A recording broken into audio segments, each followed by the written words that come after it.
ധനമന്ത്രി നിർമ്മല സീതാരാമൻ ചൊവ്വാഴ്ച US treasury general Janet യെല്ലനുമായി കൂടിക്കാഴ്ച നടത്തി.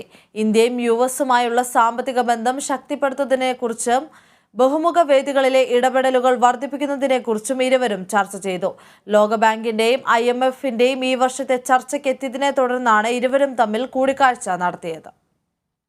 G20 പ്രസിഡന്റായിരിക്കെ ബഹുമുഖ വികസന ബാങ്കിന്റെ പ്രവർത്തനം മുന്നോട്ട് കൊണ്ടുപോകുന്നതിൽ ശ്രദ്ധ കേന്ദ്രീകരിച്ചതിന് യെല്ലൻ ഇന്ത്യയെ അഭിനന്ദിച്ചു.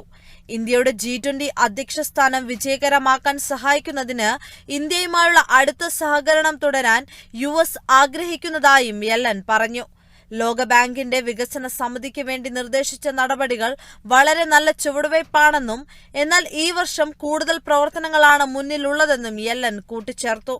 കടുത്ത ദാരിദ്ര്യം അവസാനിപ്പിക്കുന്നതിന്റെ ഭാഗമായി 21ാം നൂറ്റാണ്ടിലെ ആഗോള വെല്ലുവിളികളിൽ ബഹുമുഖ വികസന ബാങ്കുകൾ അവരുടെ പ്രവർത്തനങ്ങൾ ത്വരിതപ്പെടുത്തുന്നുവെന്ന് ഉറപ്പാക്കാൻ G20ക്ക് കഴിയുമെന്നും യെല്ലൻ വ്യക്തമാക്കി.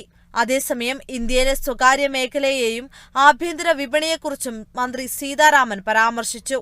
ആർട്ടിഫിഷ്യൽ ഇന്റലിജൻസ് സർക്കാരിന്റെ പ്രധാന ശ്രദ്ധാ കേന്ദ്രമായതിനാൽ ഈ മേഖലയിൽ മികച്ച 3 കേന്ദ്രങ്ങൾ സ്ഥാപിക്കാൻ ഇന്ത്യ പ്രഖ്യാപിച്ചതായും നിർമ്മല സീതാരാമൻ വ്യക്തമാക്കി. News desk, Kerala vision news.